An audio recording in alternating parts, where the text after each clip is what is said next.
Halo Akasians, perkenalkan nama aku Cecilia Aura Cantika dan hari ini aku akan membahas tentang podcast season 2 bersama dengan Miss Angie selaku pembimbing Hima Akasia dan ada Konatan selaku ketua podcast season 2 kali ini. Oke, boleh perkenalkan diri Miss Angie, Konatan? Nama saya Dian Angelin ya, biasa dipanggil dengan Angie gitu. Saya pembimbing Hima untuk di Universitas Bunda Mulia untuk acara atau kegiatan podcast seperti itu. Perkenalkan semua Akasias, nama saya Nathan. Saya selaku PIC dari Podcast Season 2 ini. Halo, salam kenal semua. Semoga kalian enjoy ya podcastnya ya. Kita bakal ngebahas aja nih ya tentang podcast season 2 ini. Kayaknya udah pada penasaran nih semuanya nih. Pertama aku Miss dulu ya. Miss Angie, podcast itu sebenarnya tuh apa sih Miss? Podcast itu sendiri singkatan dari Akasia, yaitu adalah nama dari Hima, Himpunan Mahasiswa Akuntansi Universitas Bunda Mulia. Jadi Akasian Podcast Session, yang dimana podcast sendiri itu adalah sebenarnya digital audio yang bisa kita dengarkan gitu ya, dan dia tuh biasanya berseri dan mempunyai beberapa episode seperti itu. Kita lanjut kali ya. Boleh. Miss dan kok apa sih yang membedakan podcast Akasia ini atau podcastion dengan podcast-podcast yang lain nih? Kan udah lagi tren juga nih kan podcast, lagi banyak banget acara-acaranya. Apa sih yang membedakan gitu? Betul. Nah, kalau podcast ini kita tuh spesial karena kita tuh akan fokus membahas hal-hal yang terupdate tentang dan seputar akuntansi. Misalnya kita mempunyai topik-topik yang sedang ramai didiskusikan, atau misalnya ada hukum-hukum baru yang baru dikeluarkan pemerintah yang berpengaruh dengan proses akuntansi, itu kita akan bahas di sini dengan narasumber-narasumber yang juga pastinya terpercaya ya guys ya. Terpercaya dan menarik juga ya Miss ya. Pengalaman pasti. Betul. Seru deh pokoknya. Kita usahakan cari yang menarik banget ya Miss ya. Tuh nggak sih Miss ya? Kalau nggak nanti pada bosan gimana kan gitu kan ya.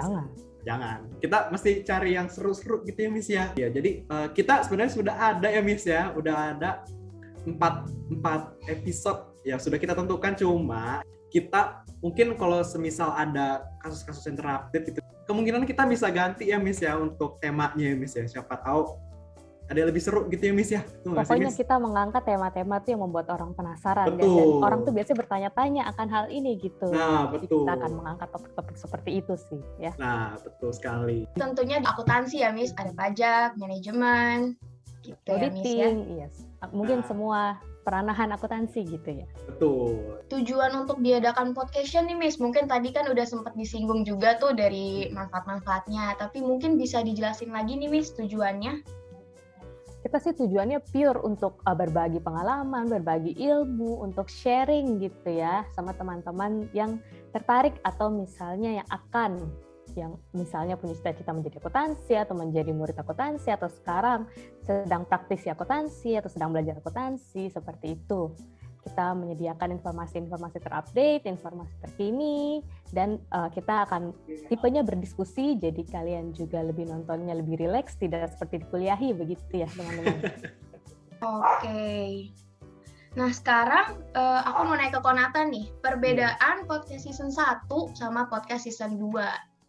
Podcast season 1 dan season 2 itu perbedaannya apa? Mungkin terbilang tidak terlalu banyak mungkin ya, karena kita masih kita masih menganut atau masih membawakan konsep-konsep podcast sebelumnya gitu ya. Jadi untuk perbedaannya mungkin tidak terlalu banyak. Dan mungkin kali ini seperti yang sudah aku singgung tadi ya Chan ya. Jadi kita membawakan materi yang lebih update, dan mungkin ke depannya kita bagaimana ya? Kita tetap membawakan tema-tema yang lagi hot atau lagi nge-boom gitu ya. Dan untuk durasi mungkin lebih singkat begitu ya, Chan ya. Betul, jadi kita juga nggak cepat bosen, tapi juga kita tidak mengulang topik yang sudah ada. Betul. Pokoknya kalau misalnya ada berita baru dan itu menarik dan biasanya menjadi bahan diskusi, itu kita akan coba untuk diskusi juga di podcast ini. Gitu. Konatan sendiri nih kok, keseruan sama tantangan apa aja sih yang dihadapin dalam menghadapi season 2 kali ini?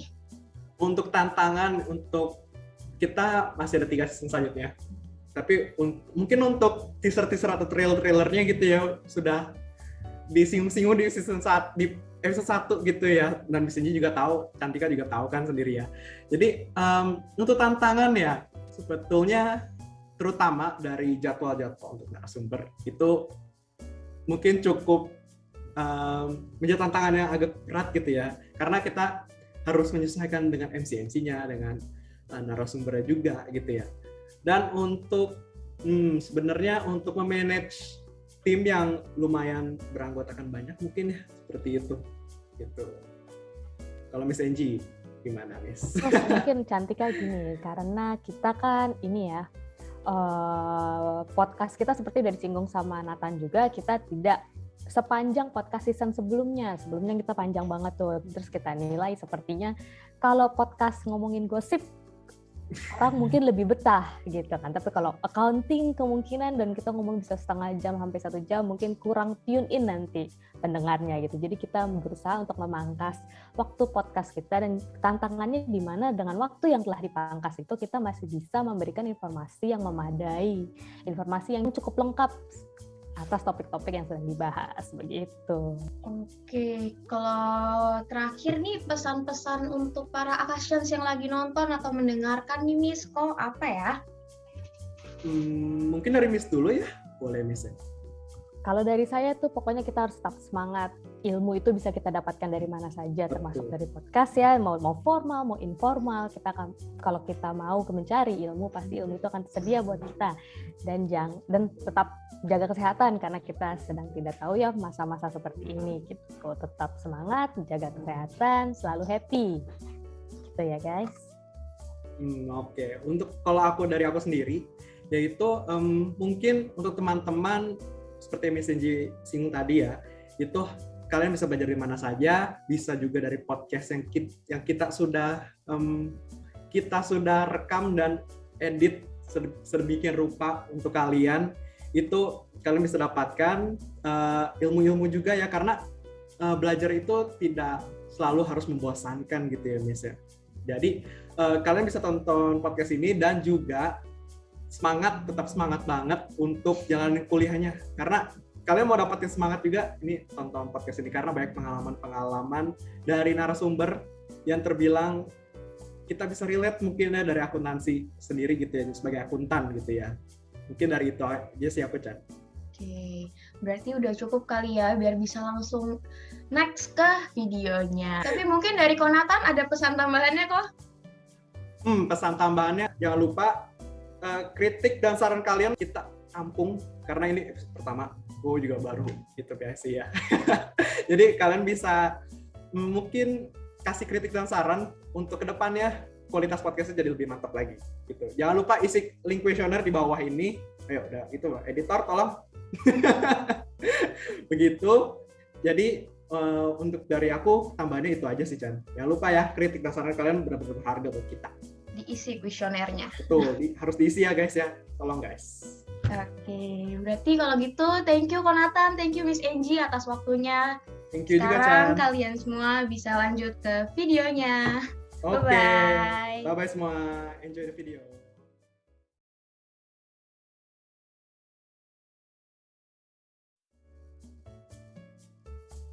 Hai Sobat Podcast, gimana nih kabar kalian? Semoga kalian sehat selalu ya. Kembali lagi bersama Podcast by Hima Kasia UBM Serpong dengan tema Accounting in 5.0 Industry. Perkenalkan, aku Mary Putri, mahasiswi aktif semester 1 di kampus UBM Serpong. Hari ini aku nggak sendirian aja nih teman-teman. Aku didampingin oleh partner MC-ku yaitu Claudio Ananda. Halo Mary, halo semua Sobat Akasian. Perkenalkan, nama aku Claudio Anandwijaya, mahasiswa aktif semester 1 di kampus Universitas Bunda Mulia Serpong. Hari ini, aku dan Mary akan menemani kalian sebagai MC. Tentunya, kita nggak cuma berdua aja kok. Pada podcast season 2 perdana kita kali ini, kita kedatangan narasumber yang sangat kece loh teman-teman. Beliau merupakan mantan lektor dari International University License Indonesia. Dan juga, beliau memiliki banyak sekali pengalaman mengenai akuntansi manajemen, khususnya dalam bidang industri bisnis dan administrasi. Saya persilakan kepada Dr. Samuel Prasetya, BSc, MM, MBA. Waktu dan tempat, saya persilakan. Halo semuanya. Halo Ter, gimana nih kabarnya? Luar biasa.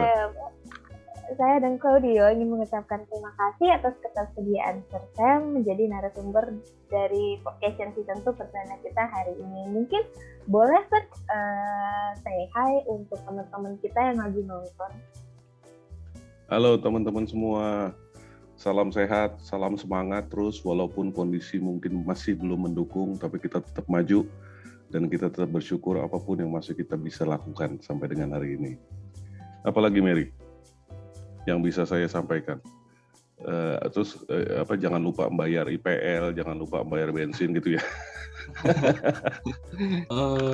Sebelum kita mulai podcast lebih lanjutnya lagi, Sir, kita boleh dong ya tahu tentang daily life-nya Sir atau kesibukan Sir yang baru-baru ini Sir Sam lakuin. Ya, oke. Saya saat ini, ya mungkin bukan hanya saat ini saja, tapi minimal di semester ganjil ini, saya menangani beberapa mata kuliah, baik dari yang semester 1, semester 3, dan semester 5. Juga saya ada penunjukan untuk yang semester 7, jadi mulai dengan menyusun skripsi, ataupun melakukan bimbingan, ataupun juga menemani mereka dalam melakukan internship misalnya. Dan di kampus saya, Yuli itu International University Liaison Indonesia, yang ada di BSD juga, itu kita di semester 7 pun juga ada yang dinamakan dengan research project. Jadi ada beberapa mahasiswa pun juga yang melakukan research project bersama saya. Dan tentunya research project itu pun juga bisa diangkat nantinya sebagai cikal bakalnya skripsi, umpama begitu. Jadi saya lumayan banyak bolak-balik Zoom. Wah, cukup sibuk juga Sir Sam ya. Sebenarnya yang sibuknya itu bukan masalah ngajarnya aja, tapi nulis paper itu yang relatif memakan waktu. Pastinya teman-teman juga pernah merasakan lah ya menulis paper itu. Iya, wah, buat nyusun newspapernya itu risetnya juga lumayan panjang kan ya, Sir ya? Lumayan panjang. Ya. Keren banget. Nah, sebelumnya saya sendiri juga udah pernah dengar kalau Sir Sam ini tuh udah banyak banget jam terbangnya di dunia finance gitu kan, Sir. Nah, pasti Sir Sam sendiri ada gambaran mengenai accounting in 5.0 industry yang pastinya tuh bakal berpengaruh banget buat profesi akuntan sendiri. Nah, menurut Sir Sam sendiri, kira-kira profesi akuntan ini bisa sepenuhnya digantiin sama teknologi nggak ya? Kalau misalkan iya, gimana sih pengaruh secara langsungnya untuk kita akuntan? Oke. Itu pertanyaan yang sangat bagus sekali. Karena ini menjadi tema kita sebenarnya, apalagi sejak terjadinya pandemi ya, bahwa kita seolah-olah itu semua harus dipaksakan beralih dari offline menjadi online semuanya. Bahkan kelas-kelas kita pun juga seperti Anda semua ketahui dan alami, kita pun juga akhirnya terpaksa mengarah kepada online. Tapi kalau kita kembali kepada pertanyaan, apakah sebenarnya profesi akuntansi itu bisa digantikan oleh teknologi? Mungkin teknologinya saya ganti juga dengan robot gitu kali ya, ataupun artificial intelligence gitu. Ini terus terang saya harus mengatakan bahwa karena latar belakang saya itu adalah behavioral finance, jadi saya mempelajari tentang behavioral studies gitu ya, ibarat kata. Saya harus mengatakan bahwa apakah bisa digantikan oleh robot? Saya jawabnya tetap tidak, karena robot itu pun yang buat manusia. Jadi saya berani yakin bahwa apapun yang terjadi di masa mendatang itu bukan berarti manusianya tiba-tiba digantikan oleh robot. Tapi minimal manusianya tetap ada, tapi memang kita harus meningkatkan permainan kita. Kita harus meningkatkan kemampuan kita, keahlian kita, pengertian kita, gitu, pemahaman kita tentang segala sesuatunya. Mungkin dari awal pertanyaan ini pun juga saya langsung bisa mengatakan bahwa teman-teman semua yang berada di dunia akuntansi dan keuangan, ataupun secara umum misalnya kita melihat dari sisi administrasi bisnis, ataupun dari sisi manajemen, ataupun dari sisi yang ada kalimat atau katanya manajemen, itu sebenarnya kita harus sudah membuka diri terhadap ilmu pengetahuan ataupun mata kuliah apapun yang tentang teknologi. Jadi ada tentang data, tentang programming, itu sepertinya kayaknya kita sudah harus ada. Di akuntansi minimal misalnya ada accounting information system, itu kita bicara tentang bagaimana mengoperasikan atau bagaimana memasukkan semua data ke dalam program misalnya gitu ya. Nah ini nanti tentunya permainannya akan berbeda. Jadi besok-besok itu bukan kita yang akan memasukkan datanya lagi satu persatu. Anda bisa kebayang lah ya, nanti kita akan bicara atau cerita lebih lanjut tentang data entry tersebut ya. Mungkin itu dulu kali. Ya, jadi saya yakin bahwa kita manusia nggak bisa digantikan oleh teknologi, tapi kita hidup berdampingan dengan teknologi dan kita hidup berdampingan dengan robot itu semua.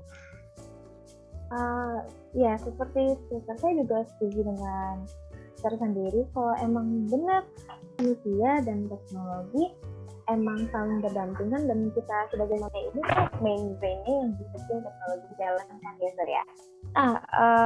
Kira-kira kan pastinya untuk menjalankan 5.0 industri ini pasti ada tantangan dan peluangnya sendiri. Kira-kira menurut Sir sendiri apa sih yang bisa menjadi tantangan buat kita para akuntan di 5.0 industri?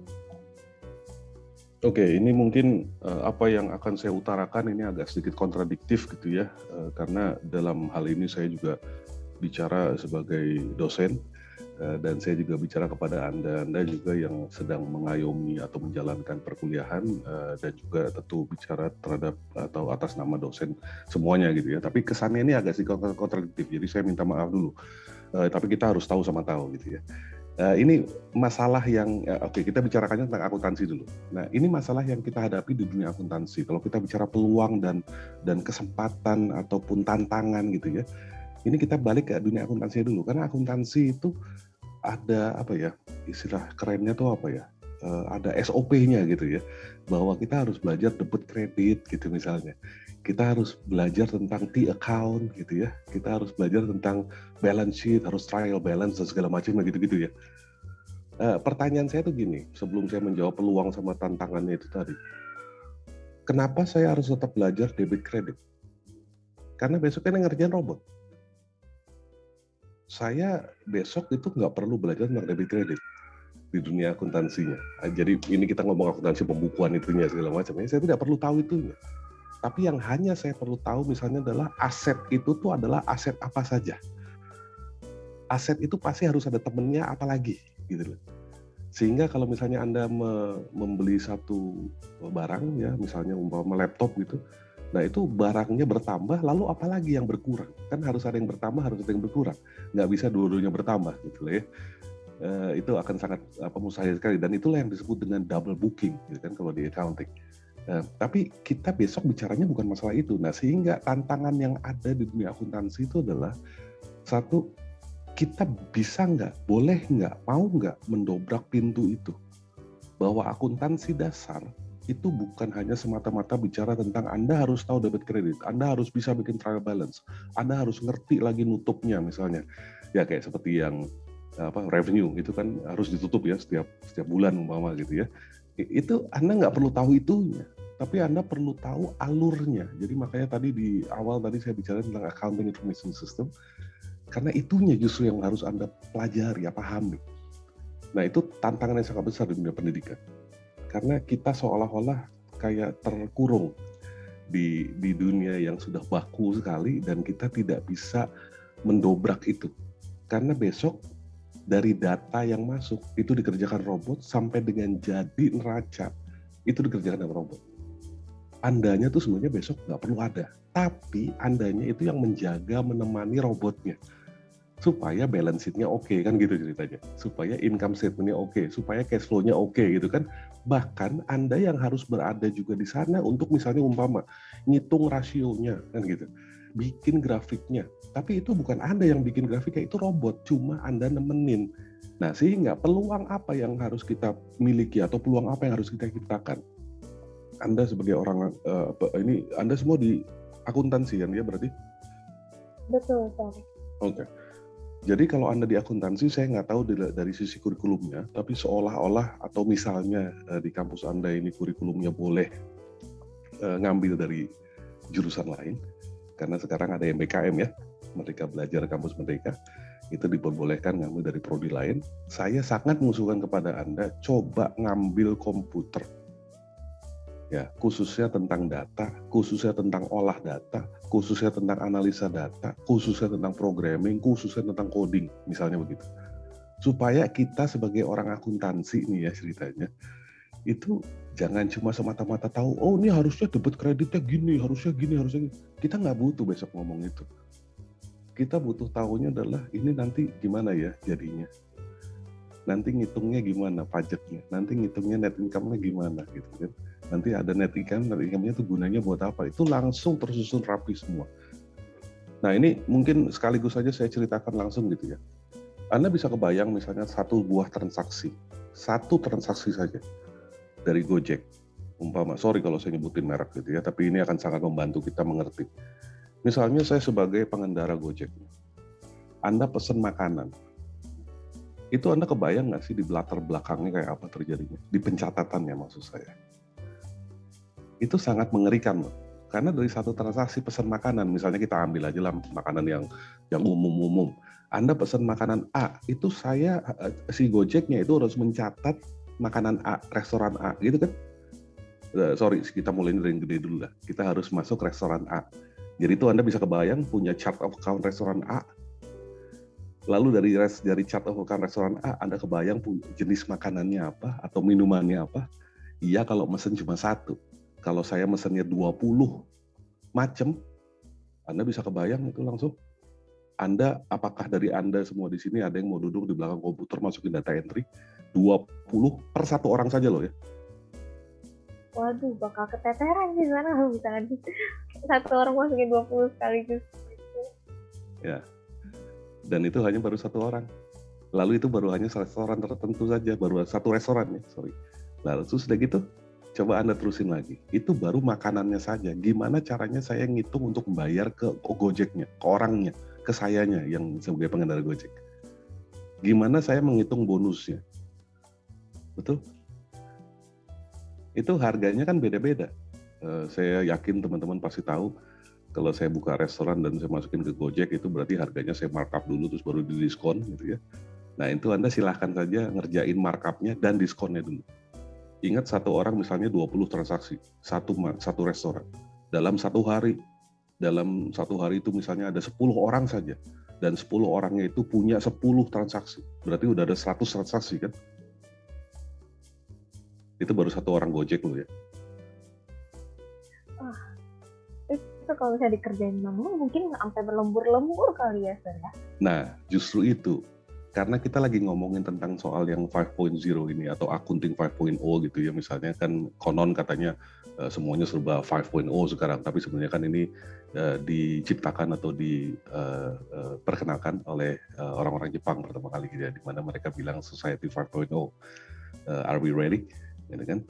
Jadi kita harus menyiapkan dirinya ke arah sana. Nah kalau misalnya itu sampai terjadi, ini akan sangat merepotkan kita semua sehingga Anda tidak perlu lagi, gimana caranya supaya kita tidak perlu lagi lembur-lembur. Jadi mulai dari sekarang ini Anda semua, saya boleh nggak saya tahu kira-kira semester paling tinggi ataupun paling rendah ini Anda semua di semester berapa? Karena ke depannya nanti kita harus sama-sama join forces. Join forces maksudnya adalah kita kerjasama. Kita kerjasamanya gimana? Kita ngomonginnya big data nih masalahnya nanti. Big data itu nggak mungkin dikerjakan satu orang. Nggak mungkin saya sendiri yang ngerjain. Bisa jadi saya harus kerjasama sama Anda semua. Sekali lagi sorry banget ini kalau saya ngomong seperti ini karena memang kita harus berubah. Kita harus dobrak. Dan Mas Menteri itu sudah bicarakan tentang MBKM dan itu sangat berguna sekali MBKM. Dan saya yakin semoga kampus-kampus pun juga berkenan untuk memberikan peluang kepada Anda semua juga untuk ngambil dari jurusan-jurusan yang berbeda. Dan saya sangat menganjurkan tentang yang programming. Begitu dulu. Gitu. Wah, cukup menarik ya Mer penjelasan Sir Sam. Ya bener banget sih kalau dia bener-bener kayak, wah ternyata bisa begini ya, harus begitu ya. Mungkin gitu. Ya. Oh iya Sir, berhubung kita kan sebagai mahasiswa, kita boleh dong ya Sir kita punya kayak apa sih persiapan agar kayak kita sebagai mahasiswa tuh kayak nggak kaget gitu loh Sir. Oke. Nggak kaget dalam sisi akuntansi atau nggak kaget dalam sisi yang lebih luas? Oh, dalam sisi 5.0 Sir, sorry.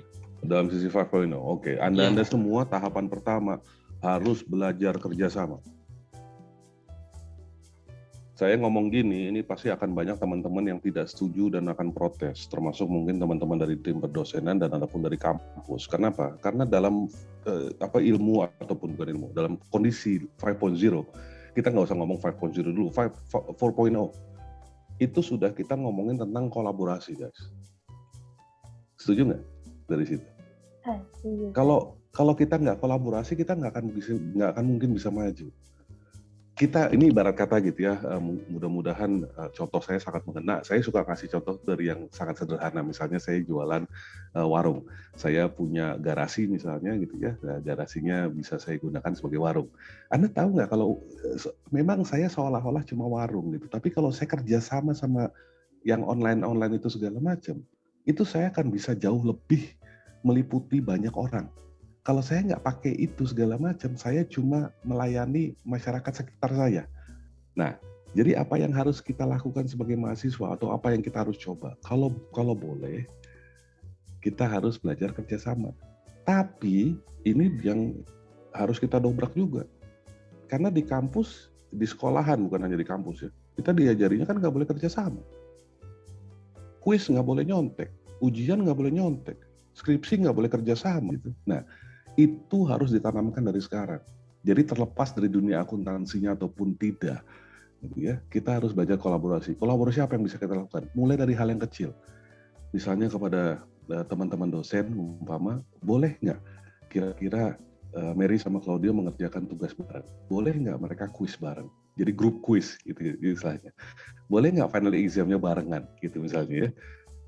Karena minimal di mata kuliah saya sudah mulai berlakukan seperti itu karena MBKM-nya. Jadi yang penting itu bukan Anda tahu teori ataupun definisi, bukan. Tapi yang penting adalah bagaimana Anda bisa berupaya menerapkan. Jadi Society 5.0 itu adalah mempercepat semuanya. Sehingga dulu waktu saya masih di program S1, itu memang saya programnya adalah mengerti, memahami, menghafal gitu ya. Tapi itu sekarang program S1 udah bukan itu lagi. Yaitu sekarang Anda harus mulai terjun ke lapangan langsung ngomongin big data. Di zaman saya ngomongin big data itu baru level S2, S3. Sorry lah, S3 kali, S2 aja belum terlalu big data. Ya, kita ngomong big data itu maksudnya ribuan ya, kalau masih ratusan itu enggak. Sebuah informasi yang menarik dari Sursem sendiri ya, untuk para dosen atau mahasiswa, untuk perkembangan pendidikan atau sistem pembelajaran di masa yang ke depan. Oh ya, Sursem, kita boleh dong minta satu kata atau dua kata untuk harapan Sursem untuk para akuntan ke depannya gimana sih, Sir? Oke. Para akuntan ke depannya minimal itu mereka harus melakukannya adalah Internet of Services sama Internet of People. Maksudnya bagaimana? Yang saya kepengen utarakan kepada kita semua adalah kita harus bicarakan orangnya. Jangan kita bicarakan mesinnya. Jangan kita bicarakan pistolnya, jangan kita bicarakan laptopnya, jangan kita bicarakan mobilnya. Jadi bahasa Inggrisnya adalah I'm talking about the man behind the gun. I'm talking about the person behind the computer. Gitu ya. Jadi yang kita harus sama-sama latihnya adalah orangnya. Dan mohon para akuntan-akuntan yang sudah ada sekarang, tolong kita upgrade diri masing-masing. Karena itu adalah orangnya yang mengambil keputusan. Orangnya yang akan memutuskan belok kiri dan belok kanan. Itu bukan alatnya. Alat itu hanya cuma membantu Anda. Misalnya, contoh, saya balik lagi. Kita pakai kalkulator. Kalkulator itu alat bantu. Tapi kalkulator itu tahu saya pencet 2 tambah 2, itu langsung tahu jawabannya berapa. Gitu. Itu kan yang masukinnya manusia. Lah sekarang kita bayangin kalau manusianya aja nggak tahu 2 tambah 2 berapa, itu gimana cara bikin kalkulatornya? Jadi tetap saya harus bicarakan adalah Internet of People. Gitu ya. Jadi orangnya ini harus ngerti internet dulu gitu loh. Lah kalau orangnya nggak ngerti internet kan nanti mobile banking aja nggak ngerti gitu loh nanti. Gitu ya. Nah terus udah orang yang ngerti komputer, udah orang yang ngerti laptop, udah orang yang ngerti teknologi internet segala macamnya. Nah baru kita ngomong ke servisnya. Apa setiap pelayanan servis jasa yang bisa kita online kan gitu ya. Kita bisa jalankan karena yang ada sekarang ini masih semi. Ya, maksudnya semi itu adalah Anda mungkin pembayarannya sudah lewat segala macam yang online. Tapi kan tetap makanannya harus diantar dong. Harus ada yang nganter. Nggak mungkin kan makannya keluar dari handphone Anda sendiri atau tampil di handphone Anda kan nggak mungkin gitu ya. Nah ini nanti ke depannya akan seperti itu. Karena kan Society 5.0 kan minimal seperti itu ya. Ada virtual itunya, tampilannya. Ya mungkin itu kali. Saya bicarakan tentang orangnya. Terima kasih atas harapannya, Sir. Saya yakin ke depannya kita semua pasti manusia dan SDM-nya sendiri bakal dapat berkembang lebih jauh lagi melampaui teknologi. Aku dan Claudio mau mengucapkan terima kasih sekali lagi untuk Sursem yang telah bersedia menjadi narasumber dari Podcast Season 2 kali ini. Terima kasih semuanya. Salam sehat, salam kompak, semangat terus. Ya, terima kasih Sarah Samuel. Nah, sayang sekali teman-teman. Untuk acara podcast season 2 kali ini harus berakhir dulu sampai sini. Nah, semoga podcast season 2 ini bermanfaat banget buat teman-teman yang sedang menonton. Dan untuk teman-teman, jangan lupa untuk mengisi link kuesioner di bawah ini ya. Stay tune untuk podcast selanjutnya. Untuk info lebih lanjut, jangan lupa follow Instagram akasia.ubm-serpong agar tidak ketinggalan informasi ini teman-teman. Dan jangan lupa like, comment, and subscribe ya guys. Dan jangan lupa di-share juga ke teman-teman semua. Sekian dari saya dan Claudio. Kami pamit undur diri. Terima kasih, Sarah. Terima kasih.